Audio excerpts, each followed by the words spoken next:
اعوذ باللہ من الشیطان الرجیم بسم اللہ الرحمن الرحیم۔ ہم سورہ دخان شروع کر رہے ہیں۔ بسم اللہ الرحمن الرحیم۔ حامیم والکتاب المبین۔ اس سے پہلی سورہ سورہ زخرف ہم پڑھ چکے ہیں، اور سورہ زخرف میں اور سورہ دخان میں وہی نسبت زوجیت ہے، یہ دونوں صورتیں جوڑے کی شکل میں ہیں۔ چنانچہ آغاز بالکل وہی ہے، حامیم والکتاب المبین۔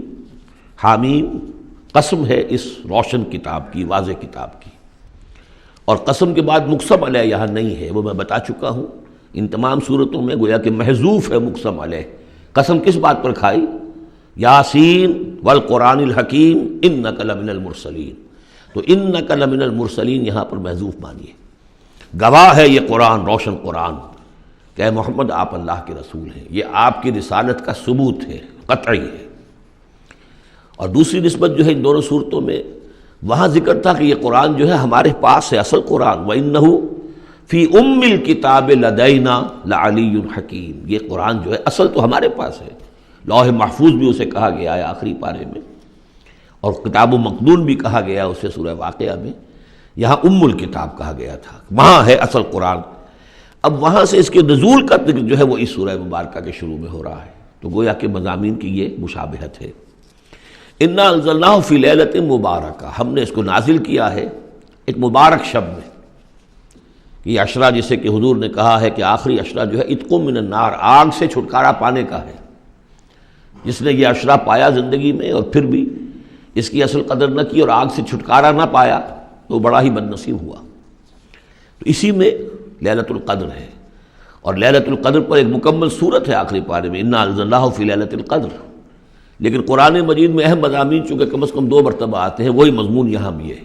لیلہ مبارکہ اور لیلۃ القدر ایک ہی شے ہے، ایک ہی رات کا نام ہے۔ انا انزلناہ فی لیلۃ المبارکۃ، ہم نے اس کو نازل کیا ایک بڑی مبارک شب میں۔ انا کنا منذرین، ہم ہیں خبردار کر دینے والے۔ رسالت کا اصل مقصد، کتابوں کا اصل مقصد انذار، خبردار کرنا۔ یا ایھا المدثر قم فانذر، کھڑے ہو جائیے، کمر کسیے اور خبردار کر دیجئے لوگوں کو کہ زندگی یہی زندگی نہیں ہے، یہ تو زندگی کا بڑا ہی ایک چھوٹا سا حقیر سا دیباچہ ہے، اصل زندگی تو موت کے بعد ہے۔ وَإِنَّ دَارَ الْآخِرَةَ لَهِيَ الْحَيَوَانُ لَوْ كَانُوا يَعْلَمُونَ فِيهَا يُفْرَقُ كُلُّ أَمْرٍ حَكِيمٍ۔ اس لیلہ مبارکہ میں تمام پختہ فیصلے طے پا جاتے ہیں۔ ہم سورہ سجدہ میں پڑھ چکے ہیں کہ اللہ تعالیٰ کی جو تدبیر ہے، اس کائنات کی جو تدبیر فرما رہا ہے، تو ایک تو اس کی سکیمز بنتی ہیں، اس کے منصوبے بنتے ہیں، اس کے نقشے بنتے ہیں جو 1000 سال کے ہوتے ہیں۔ اللہ کا ایک دن 1000 سال کا ہے۔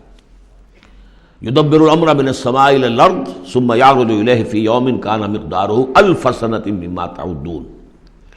لیکن پھر ہمارے حساب سے جو ہر سال کا معاملہ آتا ہے، تو یہ بھی ایک رات ایسی ہے سال کی۔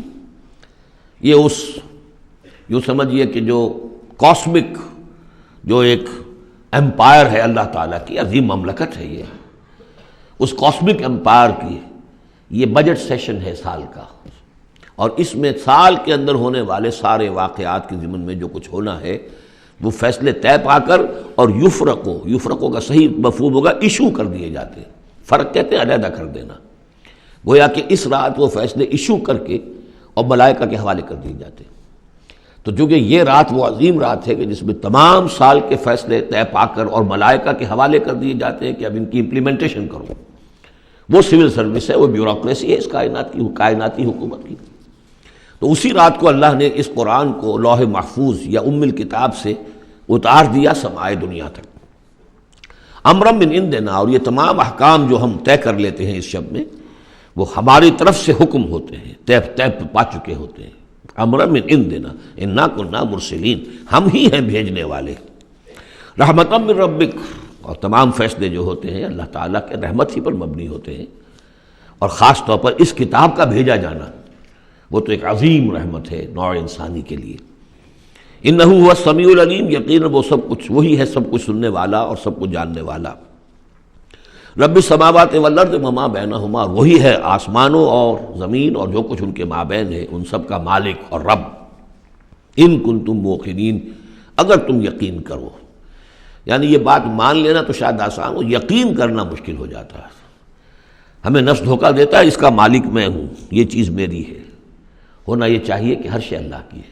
این امانت چند روزہ نزد ماست، در حقیقت مالک ہر شے خداست۔ میرے پاس تو یہ چند دن کے لیے امانت کے طور پر، یہ ہاتھ بھی اللہ کی امانت ہے جس نے مجھے دیا ہے۔ اللہ پوچھے گا کہ تم نے غلط کام تو نہیں لیا اس سے۔ ہمارے اپنے اعضاء جو ہیں، اپنے ہاتھ، ہمارے پاؤں، ہماری کھالیں ہمارے خلاف گواہی دیں گی۔ لا الہ الا هو یحیی و یمیت، اس کے سوا کوئی معبود نہیں، وہی زندہ رکھتا ہے، وہی مارتا ہے۔ ربکم و رب آبائکم الاولین، تمہارا بھی رب ہے، آقا ہے، اور تمہارے آباء و اجداد جو پچھلے ان کا بھی وہی رب اور آقا ہے۔ بل ہم فی شک یلعبون، لیکن یہ لوگ جو ہے شک ہی میں پڑے ہوئے ہیں۔ یعنی حضور جو قرآن پیش فرما رہے تھے تو جو مکے میں لوگ تھے ان کی اکثریت کا حال یہ تھا کہ وہ شکوک و شبہات میں تھے، اور یا پھر یہ کہ ہنسی مذاق بنایا ہوا تھا کہ یہ کیا ہے، کیا کہہ رہے ہیں محمد کہ آسمان سے میرے پاس وحی آ رہی ہے صلی اللہ علیہ وسلم۔ فرتقب یوم تأتی السماء بدخان مبین، تو انتظار کرو جس دن کہ آسمان لائے گا دھواں، ایک بڑے کھلا روشن دھواں۔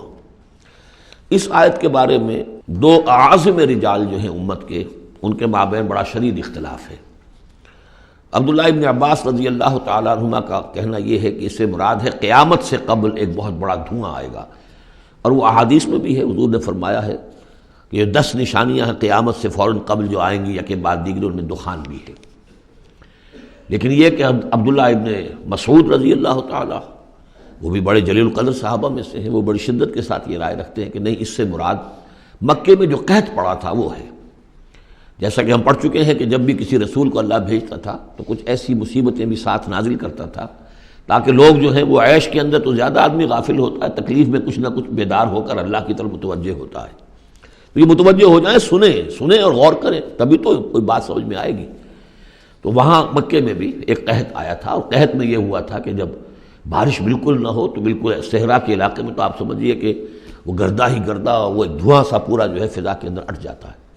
بہرحال یہ دونوں آراء ہیں، اور چونکہ دونوں صحابہ ہیں، جلیل القدر صحابہ ہیں، لہذا ان میں پھر محاکمہ کرنا کہ ہم یہ کہیں کہ یہ صحیح نہیں وہ صحیح ہے، یہ میرے نزدیک درست نہیں ہے۔ میں نے دونوں چیزیں آپ کے سامنے رکھ دیں۔ فرتقب یوم تأتی السماء بدخان مبین یغشی الناس، وہ دھواں جو ہے ڈھانپ لے گا لوگوں کو۔ ھذا عذاب علیم، اور وہ ایک بہت بڑا عذاب ہوگا۔ ربنا اکشف عنا العذاب انا مومنون، اس وقت لوگ کہیں گے کہ اللہ ذرا اس عذاب کو ہم سے کھول دے، دور کر دے، ہم ایمان لے آئیں گے۔ انا لہم الذکریٰ، کہاں ہے ان کے لیے یہ یاد دہانی اور نصیحت اخذ کرنے کی، کہاں ان میں استعداد ہے۔ وقد جاءہم رسول مبین، جبکہ ان کے پاس رسول مبین آ چکے ہیں، واضح کرنے والے، روشن، ہر شے کی، ہر حقیقت کو واضح کر دینے والے۔ ثم تولوا عنہ، اور پھر انہوں نے منہ موڑا ہے ان سے، پیٹھ موڑی ہے۔ وقالوا معلم مجنون، اور کہا ہے نقل کفر نہ باشد معاذ اللہ، یہ سکھایا پڑھایا ہوا شخص ہے، کسی نے سکھا پڑھا دیا ان کو، محمد کو، یا یہ کہ مجنون ہے، ان کا کوئی دماغی توازن ٹھیک نہیں رہا ہے، یا کوئی آسیب کا، جنات کا سایہ ہو گیا ہے، معاذ اللہ۔ انا کاشف العذاب قلیلا، ہم تھوڑی دیر کے لیے اس عذاب کو دور کر دیں گے۔ اس سے جو ہے عبداللہ ابن مسعود رضی اللہ تعالیٰ عنہ نے دلیل پکڑی ہے کہ قیامت سے قبل والا دھواں جب آئے گا تو اس کے کھلنے کا، اس کے دور ہونے کا کوئی سوال نہیں۔ ہاں یہ کہ یہ جو عذاب آتے ہیں فَلَنُذِيقَنَّهُم مِّنَ الْعَذَابِ الْأَدْنَىٰ دُونَ الْعَذَابِ الْأَكْبَرِ، اس میں امکان ہوتا ہے۔ اِنَّكُمْ عَائِدُونَ، لیکن تم لوگ پھر وہی کچھ کرو گے جو پہلے کر رہے تھے، جیسے قوم موسیٰ کو ہم دیکھ چکے ہیں، 7 اس قسم کی نشانیاں ان کے سامنے آئیں۔ ہر مرتبہ انہوں نے کہا کہ اگر تم اے موسیٰ ذرا اس کو دور کروا دو، اپنے رب سے دعا کرو، پھر ہم ایمان لے آئیں گے، لیکن ہر مرتبہ پھر وہ اس سے منکر ہو گئے۔ یوم نبطش البطشۃ الکبریٰ، جس دن کہ ہم انہیں پکڑیں گے بڑی پکڑ، یعنی بڑا عذاب جب آئے گا، انا منتقمون، تب ہم ان سے پورا انتقام لیں گے۔ صدق اللہ العظیم۔